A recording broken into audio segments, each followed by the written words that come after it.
오늘은 저희가 일반 뉴스 말고 탄핵의 결정적 장면들 한번 되짚어볼까. 김어준 해석 네. 판으로.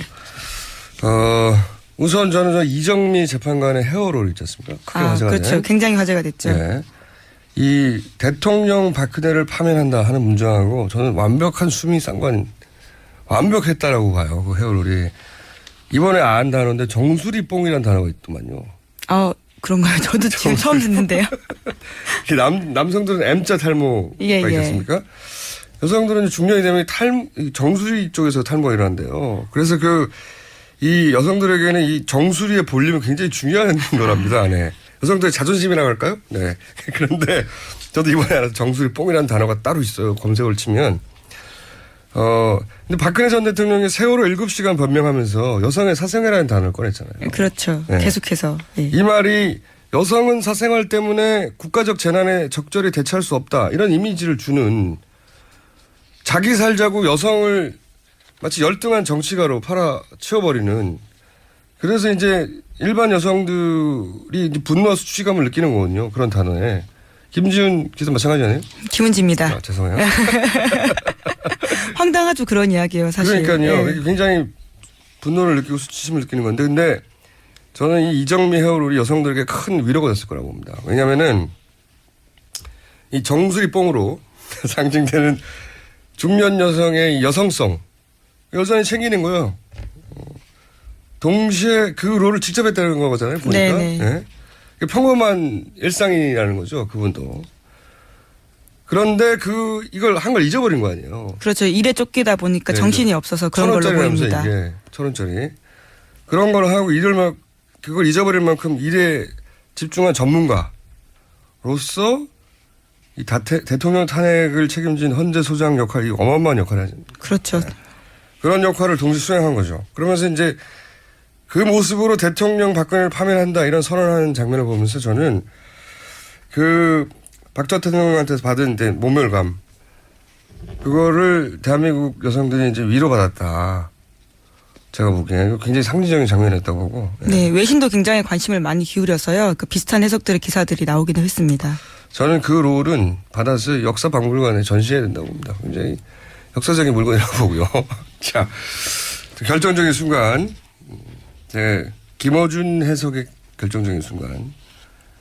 예. 첫 번째는 JTBC 태블릿 보도. 이 탄핵 국면 전체를 통틀어서 가장 중요한 보도였죠. 역사책에 또 등장할 보도라고 예. 합니다. 지난해 10월 24일입니다. 근데 결정적인 순간은 그 보도에 대한 박 전 대통령의 대응이죠. 첫 번째 담화. 최순실 존재를 인정해버렸어요.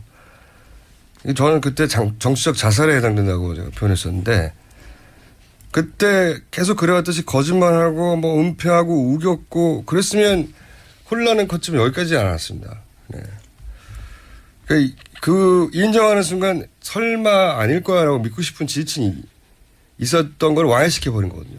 사실 그런 일이 있을 거라고 상상하기 쉽지 않았던 점이니까요. 대통령이 부인했다라면 계속 논쟁은 있었을 것 같습니다. 계속 논쟁은 있었겠지만 아닐 거라고 믿고 싶은 지지층은 와해되고, 그리고 이제 언론에서 보자면 금기가 무너져 버린 거예요. 의혹이 아니라 사실을 확정해버렸으니까. 그렇죠. 예. 그때 뚝이 무너졌어요. 언론에. 이게 첫 번째 결정 장면이고, 두 번째 결정 장면은 세 번째 담화 이후에 4월 퇴진, 6월 대선 이러면서 갑자기 새누리당 비박이 유보적인 자세를 표현했잖아요. 예, 그렇죠. 예. 그러면서 탄핵이 되면 이정현 대표가 손에 장을 쥐신다고 표현하기도 하고, 자신이 넘쳤죠. 탄핵이 안 될 거라고. 네. 이 분위기를 물밑에서 역전시킨 계기가 첫 번째로는 뉴스 공장. 네. 저희도 광을 팔아야죠. JTBC 바로 앞에 있거든요. 예. 그때 이제 복수의 새누리당 비박 의원들이 협박을 받았다는 제보를 뉴스 공장에서 폭로한 적이 있습니다. 이 폭로가 어떤 역할을 했냐면, 자기만 그런 일을 당한 게 아니구나. 그 비박계에게 분위기가 1차 물밑에서 반전되는 계기가 됐어요. 실제. 이제야 말하지만 당시 어떤 정부 부처에서 몇 사람이 와서 어떤 이야기를 했다고 굉장히 구체적으로, 그리고 나중에 듣기로는 최소 20여 명 이상이 그런 협박을 받았다. 이때 1차 분위기 반전이 있었고, 두 번째로는 그때 시민들이 전화기를 들었죠. 전화기를. 그래서 수십만 명의 시민들이 전화와 문자를 보내기 시작합니다. 예, 탄핵 그대로 가야 된다고요. 예. 그리고 처음에는 이건 세력이 하는 게 아닌가 의심하던 비박계 의원들이나 그런 분들이 자신의 지역구에서 직접 자기가 알던 사람들로부터 문자가 오는 걸 보면서 이게 진짜 유권자의 민심이구나 하는 걸 받아들인 거죠. 예. 그때 전화기를 들었던 모든 분들 통화 하나하나가 결정적이었던 거고요. 예. 게다가 그때 그 주말 집회가 100만 명 넘었다라면서 굉장히 그 절정을 치달아가고 있을 때였죠.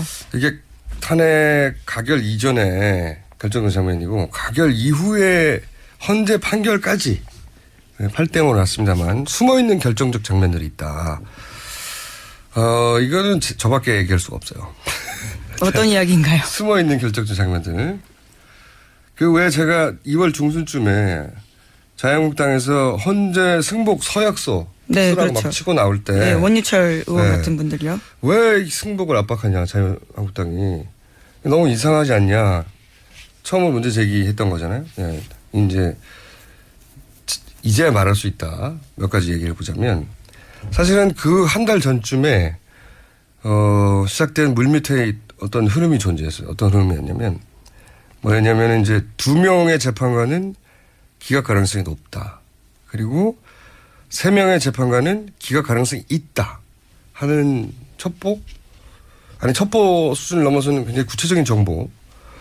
한 1월 중순쯤에 처음 등장했었는데 청와대가 왜 마지막까지 4대4 혹은 5대3 기각을 믿었다고 하잖아요. 예.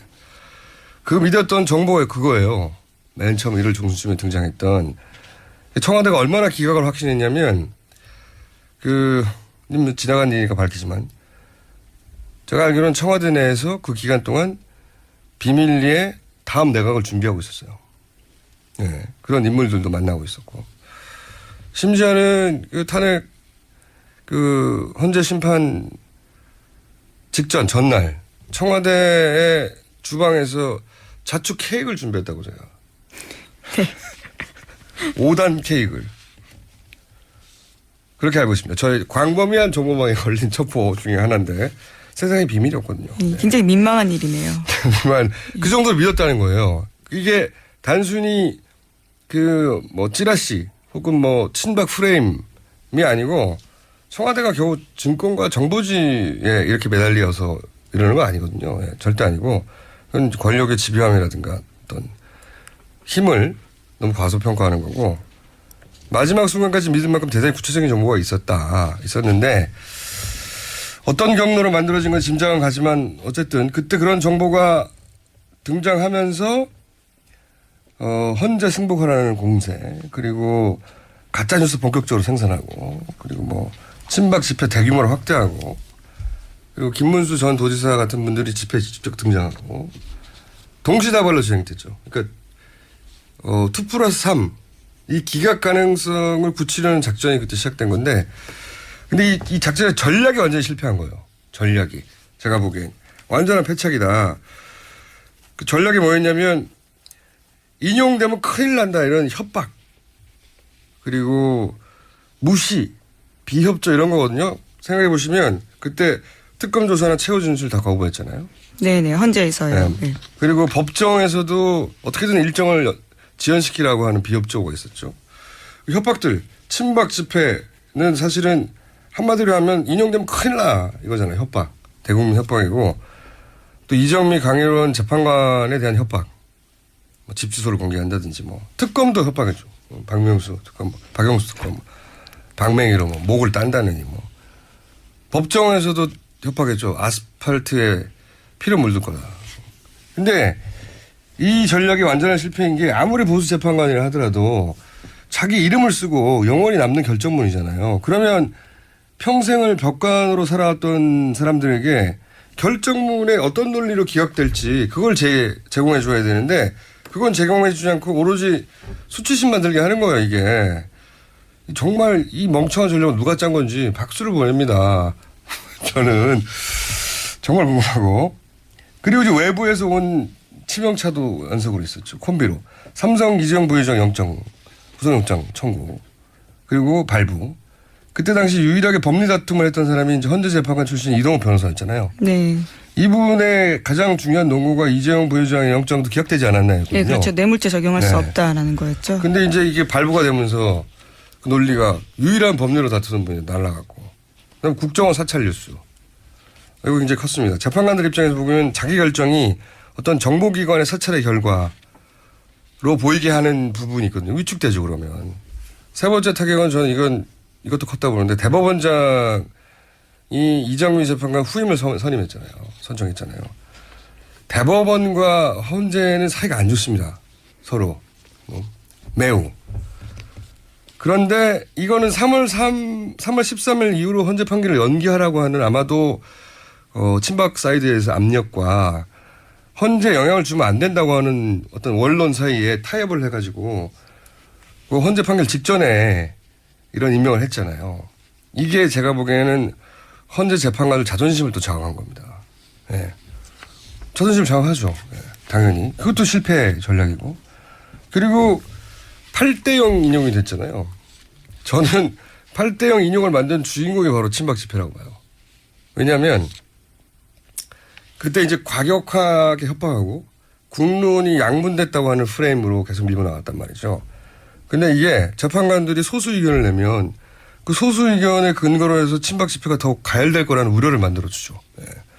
역시 땡큐입니다. 이 일관되게 무식한 전략. 대리인단 같은 경우에도 굉장히 말도 안 되는 막말을 변호사로서 할 수 없는 일들을 했는데요. 계속 모욕했죠. 예, 그렇죠. 그 수석 대리인이라고 했던 그 발언을 한 날 처음이자 마지막으로 헌법재판관들이 모여서 술을 먹었다고 합니다.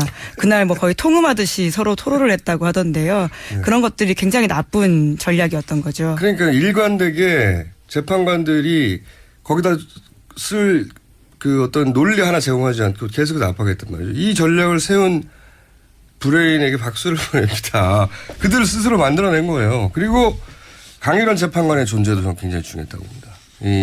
원래 주심이 평의할 때 헌법재판소는 서로 의논해서 결론을 내잖아요. 근데 주심이 먼저 의견을 제시하고 평의를 주도해 간다고 해요. 결정문도 초안을 쓰고. 근데 이 주심이 의견을 내고 이의 제기를 하고 그러면서 이제 의견이 좁혀가고. 근데 보니까 강일원 재판관이 굉장히 탄탄하고 꼼꼼하더라고요. 예, 그러시죠. 또 법정에서도 굉장히 송곳 질문했습니다. 네. 심판정에서도. 이분이 처음에 의견을 제시할 때 반론하기 쉽지 않았을 거라고 봐요. 워낙 탄탄해가지고. 다른 분이 만약에 주심이었다면 다른 결론에 도달했을 가능성이 없지 않다고 저는 봅니다. 네. 그래서 근데 이 헌재 주심 배당을 어떻게 하는지 아십니까? 무작위로 하는 거 아닌가요? 컴퓨터로 해요. 예, 컴퓨터로. 예, 무작위로. 네. 우리 모두는 그 컴퓨터에 감사해야 합니다. 네. 역시 이 컴퓨터도 역사박물관에 보관해야 된다. 이정미 재판관이 직접 읽은 결정문 내용은요. 네. 헌법재판소 실제로 박물관에 간다고 합니다. 말씀처럼 헤어롤도 함께 헤어롤 가면. 가야 되고요. 이 컴퓨터 가야 합니다. 네네. 그리고 이렇게 이 전략을 세운 분 있지 않습니까? 그분이 누군지 성함을 알아내서 그분의 주민등록증도 함께 가야 합니다. 다 같이. 친박 집회도 가야 되고요. 네네. 다 함께 힘을 모은 거예요. 네. 그분들이. 결정적 장면들이었다 봅니다. 이것들이.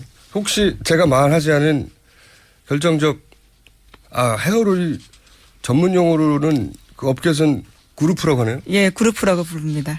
뭐죠 이게 그룹프가? 아마 일본어에서 온 그런 말이 아닐까 싶은데요. 궁금하네요. 통상 그냥 그렇게 입말로 사용하는. 그룹프? 예, 예. 여성들은 그룹프라면 다 알아요? 예, 그렇더라고요. 그리고 그게 1,000원이라면서요, 1,000원. 가격은 사실, 예, 아마 그렇게 비싸진 않은 걸로 알고 저는 있습니다. 꼭 그 이정미 재판관 머리에 달려있던 2개, 그거를 떼와야 돼요.